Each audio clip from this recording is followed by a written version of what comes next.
Hello students, good morning. Welcome to your new lecture of Geotechnical Engineering. In the previous lecture, we have discussed about the infinite and finite slopes. तो finite slopes क्या होते हैं, infinite slopes क्या होते हैं, failure surface क्या होती है, उसके टाइप्स कौन कौन से होते हैं, वो सारी चीज़ें हमने यानी कि बेसिक थियरी जो थी वो हमने लास्ट टाइम देखी थी स्टेबिलिटी ऑफ स्लोप के फर्स्ट लेक्चर में। ओके, तो आज हम उससे आगे जाएंगे और देखेंगे कि आगे कौन कौन सी मेथड्स है। तो स्टेबिलिटी ऑफ स्लोप के लिए हमारे पास दो मेथड जो है वो मेनली है। वो फर्स्ट है सी मेथड, जिसे कुलम्स मेथड बोलते हैं, जिसका पूरा नाम है planar failure surface Culmann's method. Culmann's method, आइए देखते हैं तो कुलम्स मेथड में क्या है। Culmann's method is use for the approximate stability analysis of homogeneous slopes. यानी होमोजेनियस स्लोप्स के लिए ये जो मेथड है वो यूजफुल है, लेकिन अप्रोक्सीमेट एस्टिमेट के लिए। Okay, a plane failure surface passing through the toe is assume, यानी फेलियर सरफेस टो से पास हो रही है ऐसा एज्यूम किया जाता है। A plane failure surface is not correct assumptions for a homogeneous soil. Okay, वैसे होमोजेनियस सॉइल के लिए प्लेन फेलियर सरफेस जो है वो एक अच्छा मतलब वो एजम्पशंस नहीं है। However it is a simple failure mechanism and described for the purpose of illustration and for the determination of the approximate value of the factor of safety. तो देखो, ये जो होमोजेनियस स्लोप है उसके लिए जो एजम्पशन है वो करेक्ट नहीं है। क्या assumption? Plane failure surface. Homogeneous जब मतलब आपकी सॉइल होती है तो प्लेन सरफेस फेलियर जो है वो नहीं होता है। ओके, लेकिन यहाँ पे फैक्टर ऑफ सेफ्टी जो है उसे डिफाइन करने के लिए, उसकी अप्रोक्सीमेट वैल्यू निकालने के लिए एक सिंपल फेलियर मैकेनिज्म जो है वो एज्यूम किया है, और इलस्ट्रेशन के पर्पस के लिए यानी कि आपको दिखाने के लिए प्लेन सरफेस जो है वो एज्यूम की है। Let A B any probable slip plane. अब देखो यहाँ पे जो ए बी है, यहाँ पे जो ए बी है, ये ए और ये बी, उसे एक प्लेन सरफेस जो है वो एज्यूम किया गया है। Okay, any slip plane, the wedge A D B is in equilibrium under the action of three forces. अब ये जो ए डी बी है, आपकी जो वेज है, ये वेज यानी एक सॉइल का मतलब टुकड़ा। तो ये जो सॉइल का टुकड़ा है ए डी बी जो है वो इक्विलिब्रियम में है ड्यू टू थ्री फोर्सेस। उसमें सबसे फर्स्ट है वेट ऑफ वेज, यानी कि उसका सेल्फ वेट। तो सेल्फ वेट जो है वो निकल सकता है ट्राइंगल में 1/2 बेस इंटू हाइट से। तो 1/2 A B into H into gamma. H जो है उसकी हाइट है और गामा जो है वो मतलब वो सॉइल डेंसिटी है। तो weight of wedge 1/2 A B H into gamma, सबकी वैल्यू यहाँ पे रख दे तो W is equal to 1/2, A B की वैल्यू एल होगी और गामा गामा कितना होगा। और एच जो है, एच जो है जो यहाँ पे निकाल के रखा है हमने, एच जिसकी वैल्यू है H upon sine I into sine i minus alpha. Okay, जहाँ पे साइन माइनस, अगर मैं साइन आई माइनस अल्फ़ा निकालूँ तो उसकी वैल्यू आएगी एच अपॉन साइन आई और एल की वैल्यू ए बी। तो उसके ऊपर से ये जो स्मॉल एस की वैल्यू है वो ये निकली H upon sine I into sine i minus alpha. Okay, अब ये कैसे हुआ साइन आई माइनस अल्फ़ा, वो मैं यहाँ पे दिखा देता हूँ आपको। देखो, ये जो पूरा एंगल है वो आई है। ओके, जहाँ मेरा कर्सर घूम रहा है, यानी कि ए डी और ये हॉरिजॉन्टल लाइन का एंगल है अल्फा आई, और ए बी और ये हॉरिजॉन्टल लाइन जो है उसका जो एंगल है वो अल्फा है। तो यानी जो हमारी जो ये वेज हुई ए डी बी, जिसका ये मतलब आधा पॉइंट हुआ, आधा मतलब एंगल हुआ, तो वो आधा एंगल कितना होगा, तो पूरा एंगल आई माइनस अल्फा। अगर ये मैं ट्राइंगल में से अगर मैं यहाँ पे साइन आई माइनस अल्फा लूँ तो साइन में क्या होता है, जो मतलब फ्रंट साइड होती है वो डिवाइड बाय उसका जो मतलब डायगनल होता है वो। तो अब जो फ्रंट साइड है वो क्या है, ये एंगल की ये है एच, स्मॉल एच। ओके, अपन जो उसका मतलब जो जिसे हम डायगनल बोलते हैं वो है ए डी। तो ए डी की वैल्यू है एच अपॉन साइन आई। ऐसे कैसे हो सकता है, तो आप देख सकते हो यहाँ पे, अगर मैं यहाँ पे साइन आई लूँ, यहाँ पे ये पूरा जो एंगल है वो ले लूँ, तो साइन एन की वैल्यू की वजह से उसका जो वैल्यू होगा एच अपॉन साइन आई हो जाएगा। ओके, तो ऐसे जो है वो sine i minus alpha is equal to H upon capital H upon sine i. तो उससे जो है वो स्मॉल एच की वैल्यू जो है वो डिसाइड होती है। एंड एल जो होता है वो आपका ए बी जितना होता है। ओके, जो आपकी लेंथ है वो पूरी लेंथ है यहाँ पे ए बी जितनी। तो ऐसे जो है वो हम निकालते हैं weight of wedge 1/2 L into gamma H upon sine I sine into I minus alpha. ये फर्स्ट इक्वेशन। उसके बाद सेकंड जो है cohesive force acting along the surface A B, यानी कि सेकंड जो फोर्स है वो कोहेसिव फोर्स है जिसकी वैल्यू है C is equal to c m into L, where c m is equal to mobilise cohesion. Okay, mobilise cohesion है c m is equal to, and L जो है उसकी लेंथ है, यानी कि ए बी जो लेंथ है वो। तो कोहेसिव फोर्स जो है वो इतना हो जाएगा। और थर्ड है reaction R inclined at angle phi M to the normal. देखो रिएक्शन आर जो है वो यहाँ पे है, देखो reaction R, self weight W, और ये जो मतलब वेट ऑफ वेज है वो तीनों जो है वो एक्ट करते हैं। ओके, इसके ऊपर तो ऐसे बनता है। तो reaction R inclined at angle phi M to the normal. तो ये जो मतलब रिएक्शन आर है वो नॉर्मल से कितने एंगल पे है, 5m एंगल पे है। ओके, तो ये तीनों फोर्सेस की वजह से जो आपका मतलब वेज है ए डी बी जो है वो इक्विलिब्रियम में रहता है। तो उसकी वजह से जो होगा इक्वेशन वो ऐसे होगा, C upon W is equal to sine alpha minus 5m sine 5m plus 90 which is equal to sine alpha minus 5m और कॉस 5m। अब देखो ये जो है वो मैथमेटिकल फॉर्मूला है साइन के रिलेटेड कि साइन 5m प्लस 90 डिग्री क्या होता है, कॉस 5m होता है। Okay, substituting the value of W and C in the equation B. W और सी की वैल्यूज जो है अगर हम रख दे तो यहाँ पे हो जाएगा सी एम इंटू एल, और डब्ल्यू की वैल्यू हो जाएगी 1/2 gamma L H upon sine i minus alpha. यहाँ पे जैसा है वैसा की वैसा रहेगा। तो इसमें से अगर मैं सी एम और गामा और एच को जो यहाँ पे रखूँ तो पूरा इक्वेशन हो जाएगा 1/2 है वो सामने चला जाएगा मल्टीप्लिकेशन में, साइन आई जो है आई माइनस अल्फा वो भी चला जाएगा, sine alpha minus 5m cosec i. अब देखो साइन आई है वो यहाँ पे चला जाएगा तो वो कॉसेक आई बन जाएगा। ओके, कॉसेक आई इंटू सेक 5m, जो कॉस 1/cos है वो सेक हो गया, 1/sin है आपका वो कॉसेक आई हो गया। तो ये जो है वो इसे इक्वेशन नंबर 3 बोला। The left hand side of the equation C is known as stability number Sn। तो ये जो लेफ्ट हैंड साइड है उसे हम स्टेबिलिटी नंबर Sn बोलाते हैं। Okay, the most dangerous plane is that for which angle alpha is such that stability number becomes a maximum. यानी कि अगर हम Sn अपॉन डी अल्फा करें, यानी कि अल्फा की ऐसी वैल्यू हो कि स्टेबिलिटी नंबर की वैल्यू 0 हो जाए, तो ऐसे फेलियर प्लेन को हम सबसे डेंजरस फेलियर प्लेन बुलाते हैं। और अब देखो ये जो है मतलब लेफ्ट हैंड साइड, यानी आप समझ सकते हो कि ये जो साइन अल्फा वाली जो साइड है वो, तो साइन अल्फा वाली जो साइड है उसे 0 होने के लिए, यानी कि उसे मैक्सिमम होने के लिए उसका जो मतलब डिसइंटीग्रेशन होता है, यानी कि Sn अपॉन डी अल्फा जो है वो 0 होना चाहिए।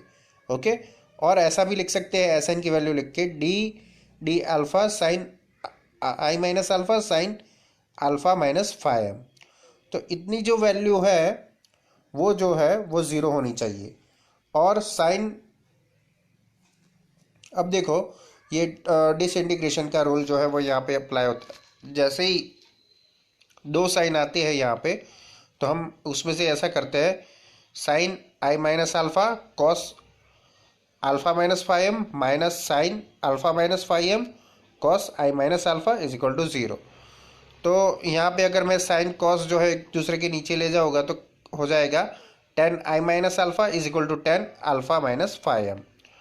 तो दोनों साइड 10 है वो कैंसिल आउट हो जाएगी और हो जाएगा i minus alpha alpha minus 5m। तो जो आपका अल्फा क्रिटिकल होगा अल्फा सी, जिसे हम बुलाते हैं critical slope angle alpha c, जो हो जाएगा वो I+φm डिवाइड बाई 2। समझ सकते हो कि ये अल्फा इस साइड चला जाएगा तो 2 अल्फा हो जाएगा, ये हो जाएगा I+φm डिवाइड बाई 2। तो ऐसे स्लोप को हम क्रिटिकल स्लोप बुलाते हैं, where alpha C is equal to critical slope. अब जो अल्फा सी की वैल्यू है वो इक्वेशन सी में अगर हम डाल दे तो C M upon gamma into H maximum. अब ये जो वैल्यू है वो मैक्सिमम बन जाएगी 1/2 कॉसेक आई सेक फाइम, वैसे का वैसा रहेगा।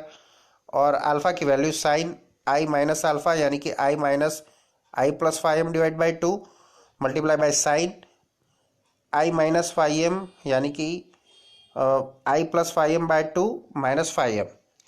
तो ये सब हम करेंगे तो कॉसेक आई सेक फाइम वैसे का वैसा रहेगा।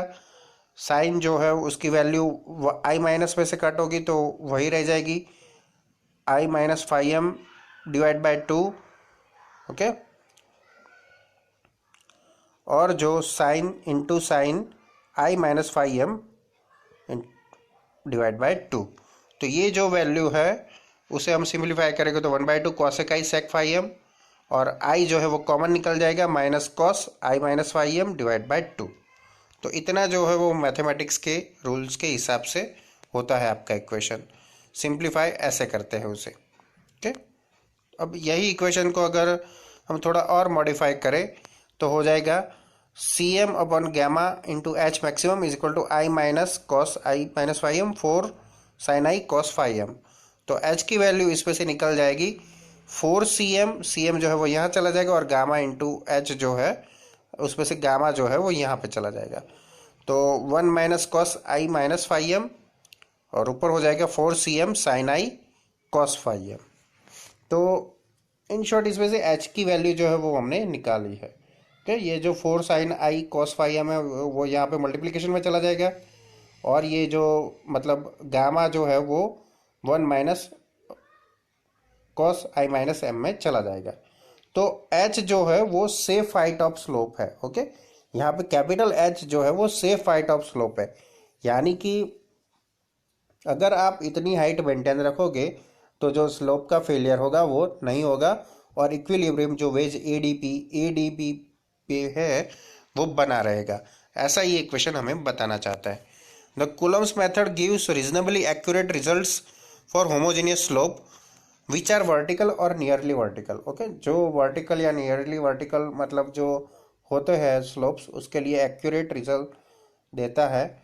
The critical surface for general slopes is not a plane and therefore the critical slope alpha C has little practical use for such slopes.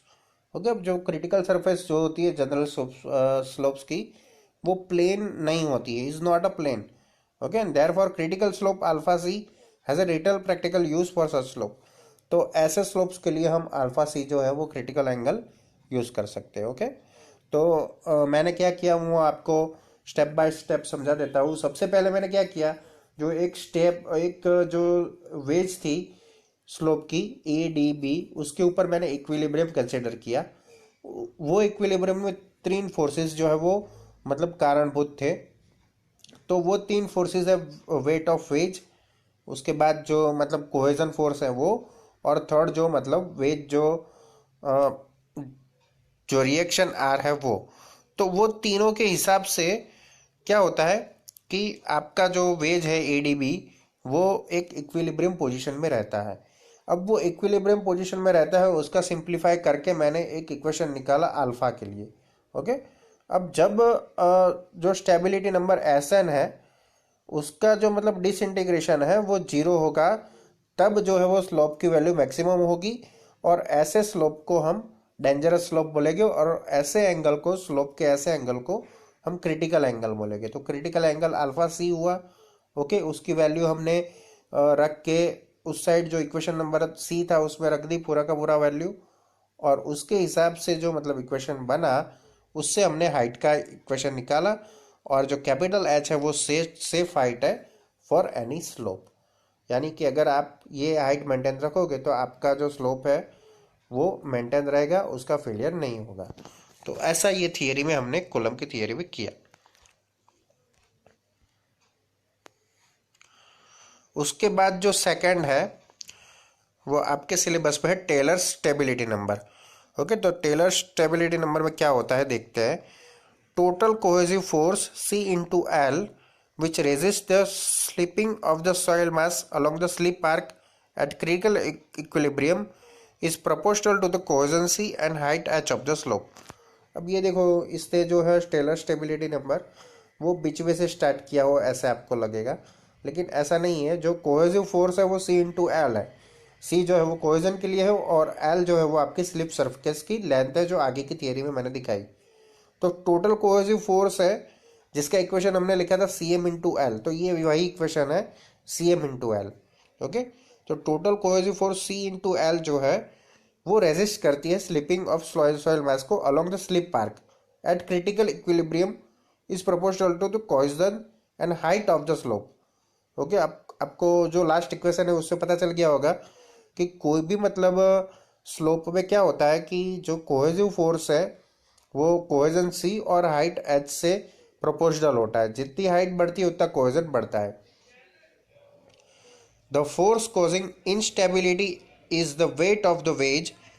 जो इनस्टेबिलिटी होती है वो कौन क्रिएट करता है? Weight of wedge which is equal to unit weight gamma of the soil and the area of the wedge which is proportional to the square of the height, यानी कि वो h के स्क्वायर में होता है। Hence the weight of wedge is proportional to gamma into H square. Okay, तो weight of veg किसके proportional होता है? आपका गामा इंटू एच स्क्वायर का। और जो टोटल कोहेसिव फोर्स होता है वो C और H से प्रोपोर्शनल में होता है।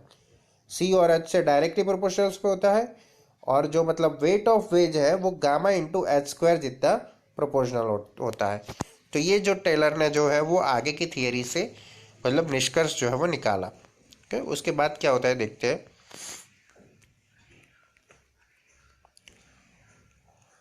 If FC is the factor of safety with respect to cohesion, then we have C into H upon FC into gamma H square is equal to C upon FC gamma into H is equal to SN। तो ये जो मतलब stability number है उस पर काम किया, जो हमने लास्ट टाइम स्टेबिलिटी नंबर दिया वो the dimensional less quantity C upon FC gamma into H is called Taylor stability number SN।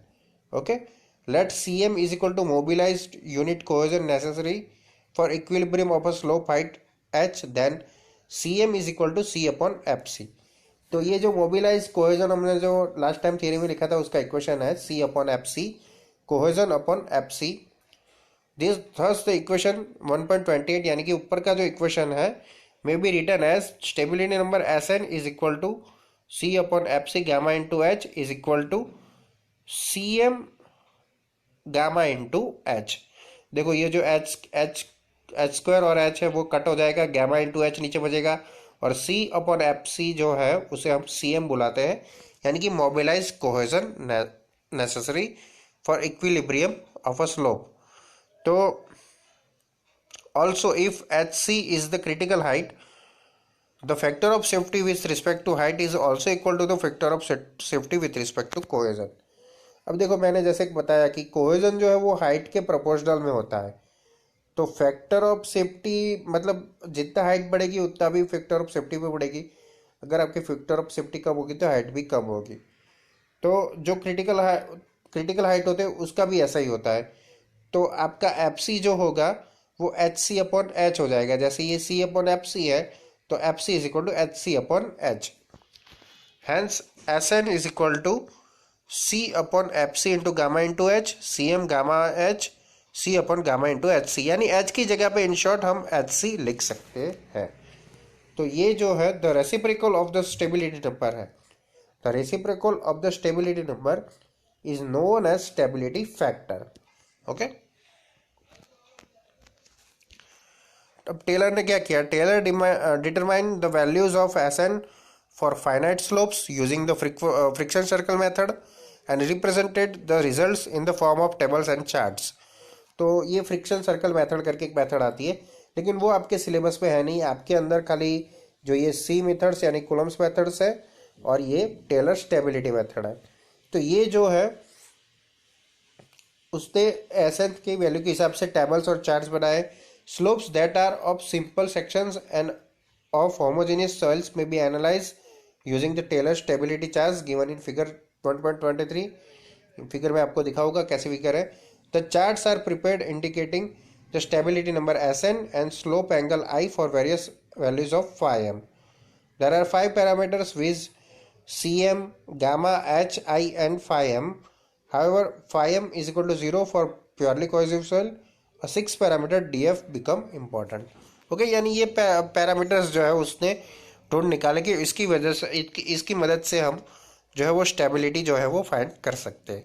तो उन्होंने क्या चार्ट बनाया वो हम देखते हैं फिगर नंबर 1.23 में। तो ये जो है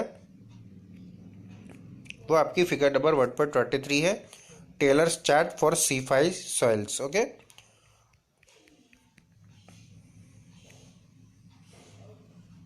द पैरामीटर DF, जो छठा पैरामीटर DF है, वो depends upon the depth of the hard stratum below the top of the slope and it is given by DF is equal to depth of the hard stratum below the top of the slope upon the height of slope.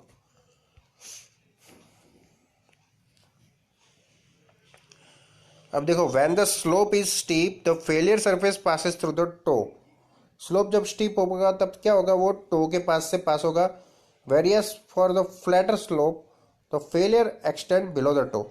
अगर flat slope होगा तो वो failure to से भी नीचे जाएगा। The chart in figure 1.23 is based on the most critical circle passing through the to of the slope. This chart is for C5 soils. In using Taylor's chart, effective value phi m is equal to tan inverse tan phi upon phi should be used instead of phi. यानी कि अगर phi की जगह हम phi m की value use करना चाहते हैं तो ये इक्वेशन यूँ रख सकते हैं, tan inverse tan phi upon phi। तो यहाँ पे ये जो चार्ट है वो टेलर ने बनाया है। Okay, as an approximation phi m may be taken equal to phi upon m। जैसे कि इफ अगर जो phi जो है वो आपका 80 है और f जो है 1.5 है तो phi m आपका निकल जाएगा 12 degree. The value of Sn is then taken from the chart corresponding to phi m। Okay, अगर आपके पास phi है और f है तो आप जो है वो phi m की वैल्यू phi upon f से निकाल सकते हैं और वही वैल्यू के हिसाब से आपको Sn जो है वो फाइंडिंग करना है। If phi m is equal to 0, अगर phi m 0 हो जाती है तो वो कोहेसिव सॉल्व्स हो जाती है।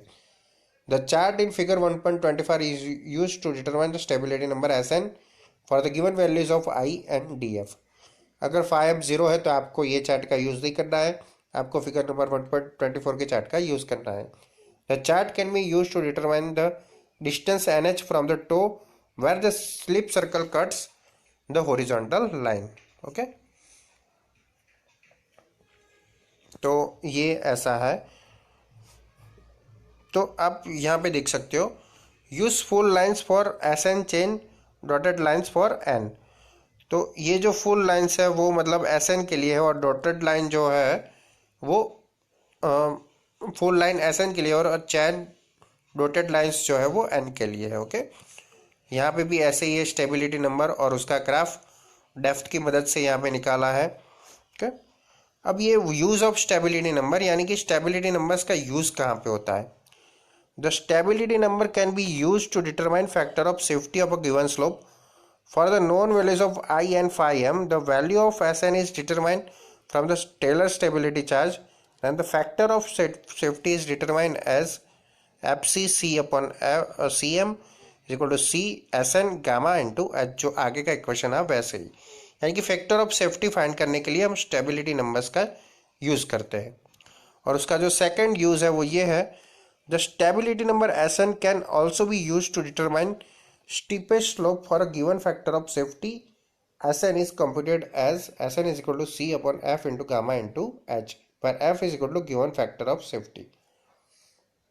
यानी कि हम स्टीपेस्ट स्लोप कितना रख सकते हैं कोई भी जगह पे, वो फाइंड करना हो तो वो हम स्टेबिलिटी नंबर से फाइंड कर सकते हैं। Now for the computed value of Sn and given value of phi m, slope I is read from the chart. अगर आपके पास फैक्टर ऑफ सेफ्टी हो तो आप Sn फाइंड कर सकते हो और Sn की और phi m की वैल्यू की मदद से आप स्लोप I जो फाइंड कर सकते हो वो सबसे स्टीपेस्ट स्लोप कौन सा है वो आप डिसाइड कर सकते हो।